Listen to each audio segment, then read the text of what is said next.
Hello friends, এখন দেখতে পাচ্ছ কটা বাজে, 1:30 বাজতে যায়। প্রচণ্ড খিদে পাচ্ছে, সকাল থেকে খাইনি, জাস্ট এক গ্লাস ছাতু খেয়ে সোনাকে নিয়ে স্কুলে গিয়েছিলাম। এটাকে কিছু খাইনি। আসার সময় বাটা মাছ কিনে ফুলকপি দিয়ে ঝোল করেছি। আর দেখো সোনা কী করছে, মানে গালে ধরে আছে তো আছে, একদম নেওয়ার চেষ্টা করছে না, জীবনের চেষ্টা করছে না। এদিকে আমার প্রচণ্ড খিদে পাচ্ছে, আর পাচ্ছি না।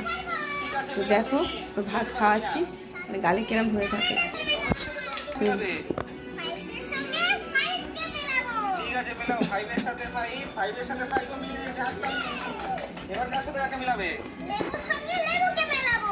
লেবুর সাথে লেবু মিলিয়ে দিয়েছে, খুব সুন্দর হাততালি।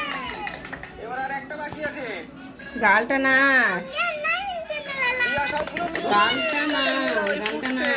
তো দিয়া তুমি যদি আজকে মিলাতে পারো তাহলে তুমি পেয়ে যাবে এই ফ্রুট সেট। তো তুমি মিলাতে দেখি আমার দিকে দেখ, কেরম করে গাল নাড়তে হয়, কেরম করে। দেখতেই পাচ্ছ বন্ধুরা কি অবস্থা, জানিনি কটাই খাওয়া শেষ করবে। আর কিছু বলে শুনতে পাচ্ছে, দেখো দেখো, এই হচ্ছে এর খাওয়াচ্ছি। আমি আর পাচ্ছি না, কবে যে বড় হবে চুনোপুটিটা কে জানে। তো চলো বন্ধুরা, টাটা টাটা কর দে, টাটা কর দে, টাটা করে দে, টাটা কর।